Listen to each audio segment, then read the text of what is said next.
오늘 우리가 함께 나눌 말씀은 데살로니가 전서 3장의 말씀입니다.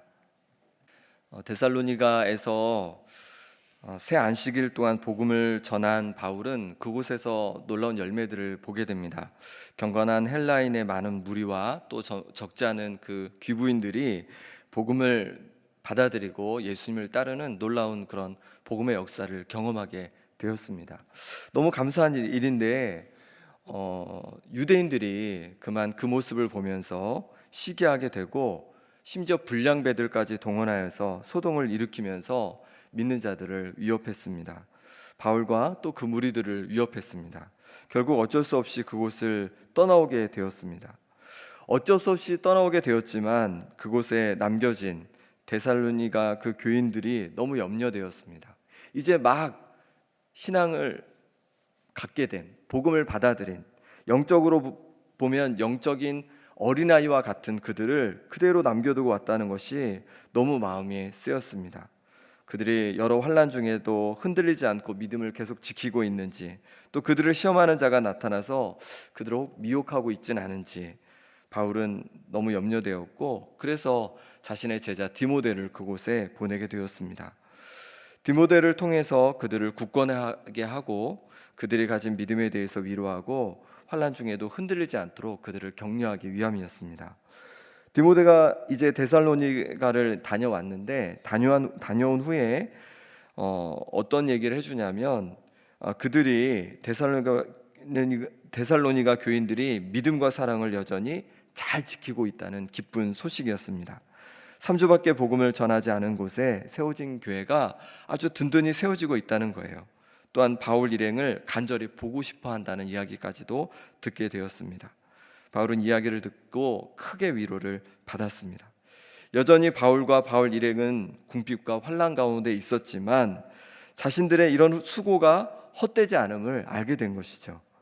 얼마나 데살로니가 교인들을 향해 염려했던지 8절에는 너희가 주 안에 굳게 선즉 우리가 이제는 살리라 라고 할 정도예요. 너희가 주님 안에서 굳게 서 있으니 이제 좀 살 것 같다, 이제 마음을 놓을 수 있겠다, 안심할 수 있겠다, 이렇게 말하고 있는 겁니다. 또한 9절에서도 바울은 데살로니가 교인들이 믿음을 여전히 굳게 지킴으로 말미암아 모든 기쁨으로, 최고의 기쁨으로 기뻐할 뿐만 아니라 하나님께 너무도 감사하여서 어떤 감사로 올려드려야 될지 모르겠다, 어떤 감사로 보답해야 될지 모르겠다 할 정도로 기뻐하고 감사했습니다. 또한 그들을 위해서 주야로 심히 간구하고 있음을, 기도하고 있음을 데살로니가 교회 교인들에게 알려주었습니다. 오늘 3장의 이 말씀을 통해서 우리가 세 가지로 함께 은혜 나누기를 원하는데요. 첫 번째는 무엇이냐면 우리에게도 믿음의 격려자가 필요하다는 것입니다. 2절 3절 말씀을 같이 한번 읽어보겠습니다. 우리 형제 곧 그리스도의 복음을 전하는 하나님의 일꾼인 디모데를 보내노니 이는 너희를 굳건하게 하고 너희 믿음에 대하여 위로함으로 아무도 이 여러 환난 중에 흔들리지 않게 하려 함이라. 우리가 이것을 위하여 세움 받은 줄을 너희가 친히 알리라. 아멘. 데살로니가 교인들은 복음을 3주밖에 듣지 못했습니다. 그리고 도와줄 사람 없이 그들만 그대로 남겨졌습니다. 만약 그대로 계속 남겨졌다면 믿음을 끝까지 지키기가 어려웠을 겁니다. 바울은 그것을 알고 디모데를 보내서 그들의 믿음을 굳게 하고 위로하도록 하였습니다. 환난 중에도 흔들리지 않도록 그들을 도운 것입니다. 그뿐만이 아니라 디모데가 돌아온 후에는 우리가 지금 함께 읽고 있는 이 데살로니가 전서를 기록하여서 그 교인들에게 전해줌으로 그들을 위로하고 권면하였습니다. 그로 인해서 데살로니가 교회는 든든히 믿음 안에서 세워질 수 있었던 것입니다. 이처럼 우리에게도 믿음의 격려자가 필요합니다. 특별히 새로 교회에 등록한 새신자, 또 이제 막 신앙을 갖게 된 분들에게는 절대적으로 격려하고 그들에게 힘이 되어줄 분들이 필요합니다. 뿐만 아니라 오래 생활을 했더라도 여러 가지 삶의 어려움 속에서 믿음이 흔들리지 않도록 잡아주고 격려해주고 도와줄 믿음의 격려자가 우리는 다 필요하다는 것입니다. 바울이 바울 될 수 있었던 것은 무엇 때문입니까?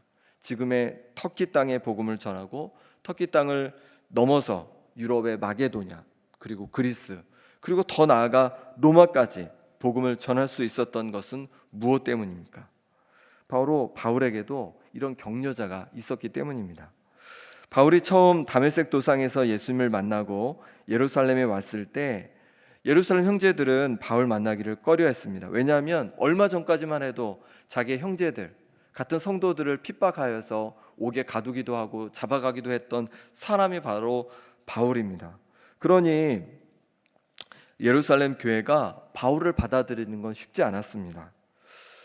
근데 어떻게 예루살렘 교회가 바울을 받아들일 수 있었을까요? 바로 바나바 때문입니다.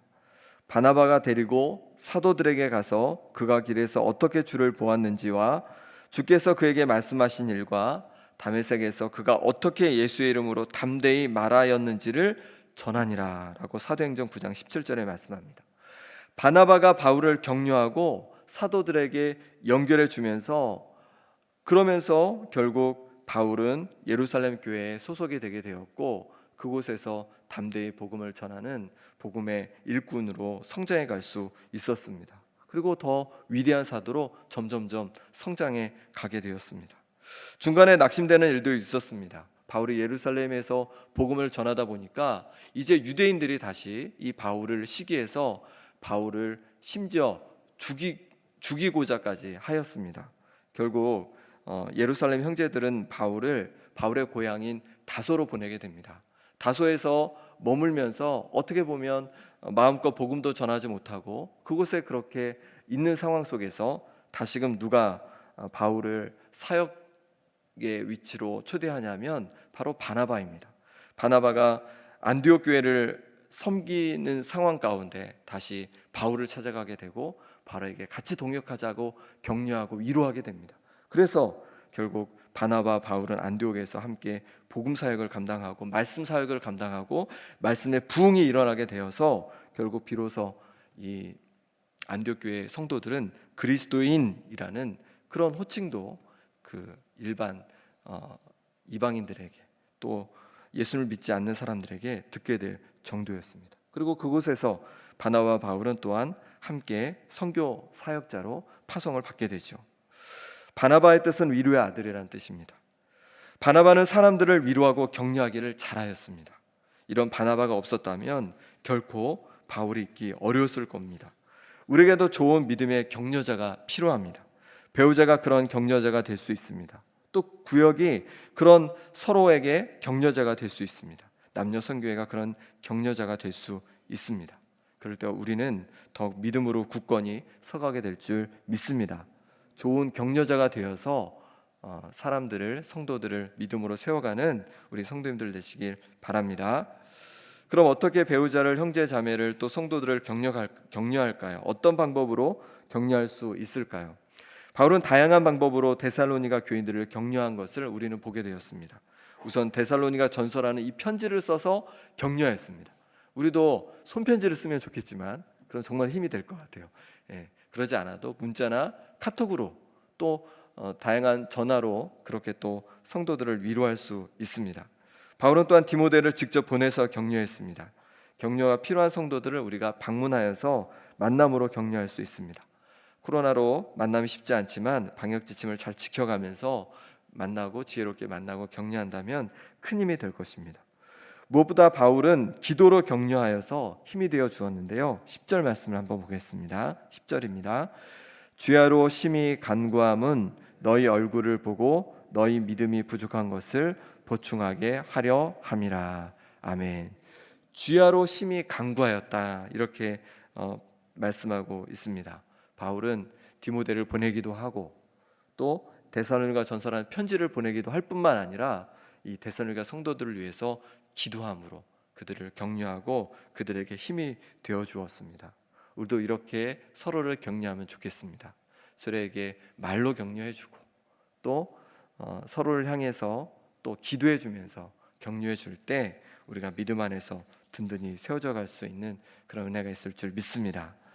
두 번째로 우리가 함께 살펴볼 내용은 무엇이냐면 우리를 흔드는 문제들과 우리를 시험하는 자가 늘 있음을 우리는 기억해야 합니다. 4절 5절 말씀을 같이 읽어보겠습니다. 우리가 너희와 함께 있을 때에 장차 받을 환난을 너희에게 미리 말하였는데 과연 그렇게 된 것을 너희가 아느니라. 이러므로 나도 참다 못하여 너희 믿음을 알기 위하여 그를 보내었노니 이는 혹 시험하는 자가 너희를 시험하여 우리 수고를 헛되게 할까 함이니. 바울은 디모데를 데살로니가로 보낸 이유가 데살로니가에 있는 성도들을 위협하는 그런 핍박들과 환난들이 있기 때문이다라고 말씀하고 있습니다. 또한 그들을 잘못된 가르침으로 유혹하는 자들이 나타날 것을 염려하였기 때문입니다. 데살로니가 교인들이 성도들임에도 불구하고 그들 앞에 여러 가지 환난과 어려움이 그들에게 닥쳐왔습니다. 이것은 무엇을 말하냐면 우리에게도 언제든지 문제들과 어려움이 닥칠 수 있음을 말씀하고 있습니다. 또한 우리 믿음의 사람들에게도 시험이 언제든지 찾아올 수 있음을 말씀해주고 있는 것입니다.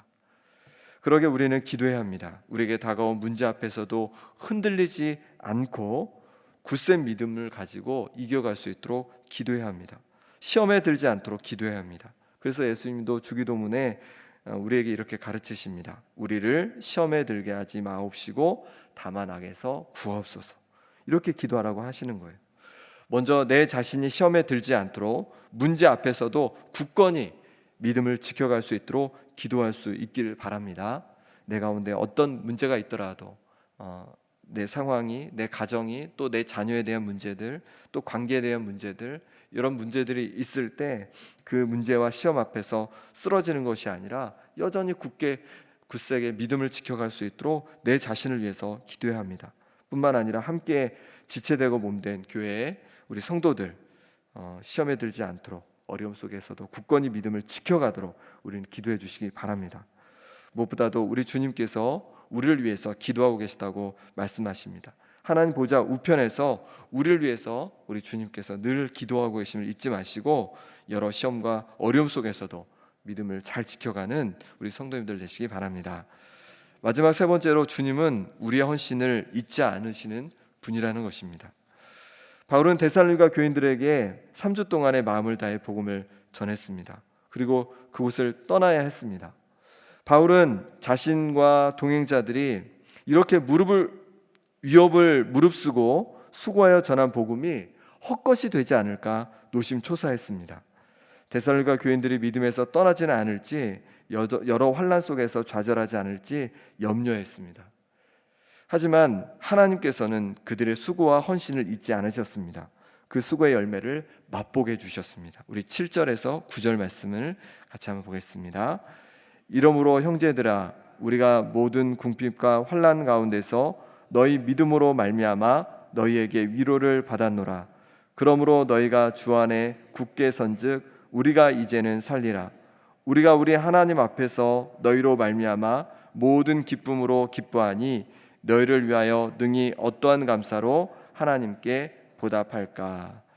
아멘. 바울은 지금 무엇을 하고 있냐면 자신의 목숨을 다하여서 자신의 삶을 다하여서 복음을 전하고 있습니다.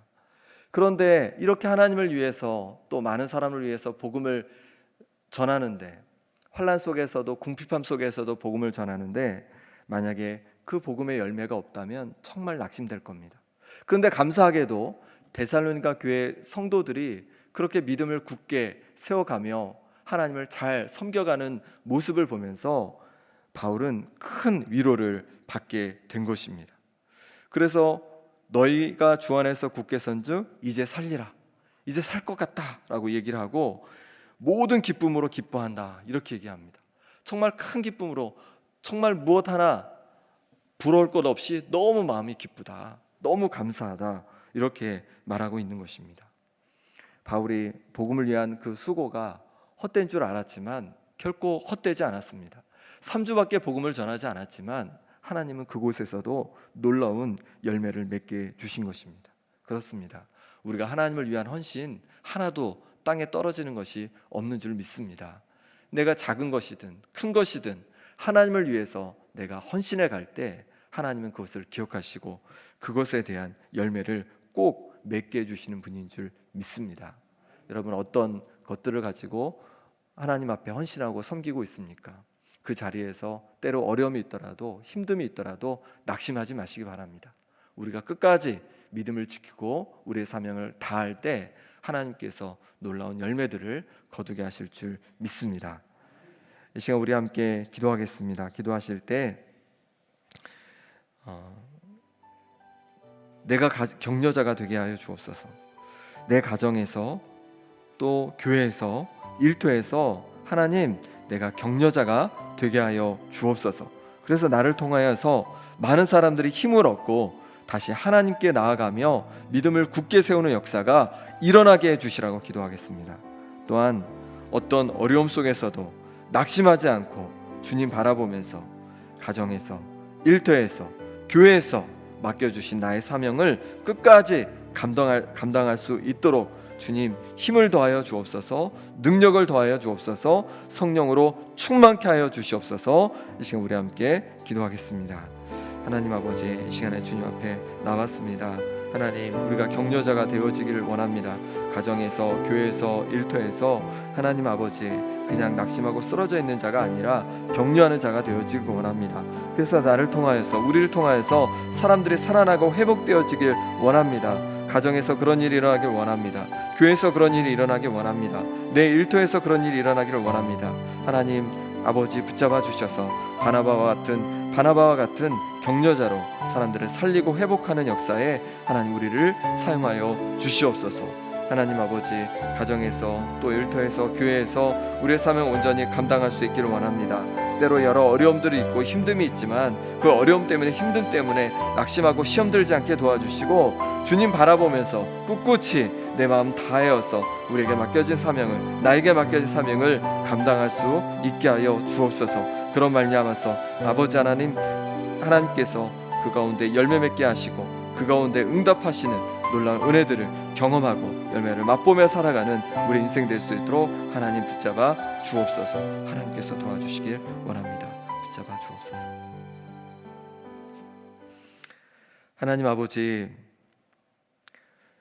바울에게 바나바라는 격려자가, 위로자가 있었기에 큰 사도로 그렇게 쓰임받게 된 것처럼 우리도 또한 격려자요 위로자가 되어지길 원합니다. 가정에서 우리의 가족들을 격려하는 자가 되게 하여 주시고, 또 교회에서 만나는 성도들을 격려하고 위로하게 도와주시고, 일터에서도 하나님 아버지 정말로 많은 사람들을 격려하고 위로함으로 말미암아 나를 통하여서 세상이 변화되어 가고, 나를 통하여서 내가 있는 곳이 힘을 얻고 회복되는 역사가 일어나게 하여 주옵소서. 아버지 하나님, 우리에게 가정에서 또 일터에서 교회에서 여러 가지 사명을 맡겨주시니 감사합니다. 그 사명을 감당하다 때로 어렵고 힘들고 속상하고 시험 드는 일들이 있지만 그곳에서 낙심하지 않게 도와주시고 주님 바라보며 꿋꿋이 우리에게 맡겨진 사명을 온전히 감당하는 주님의 자녀들 될 수 있도록 역사하여 주옵소서. 예수 그리스도 이름으로 기도드립니다. 아멘.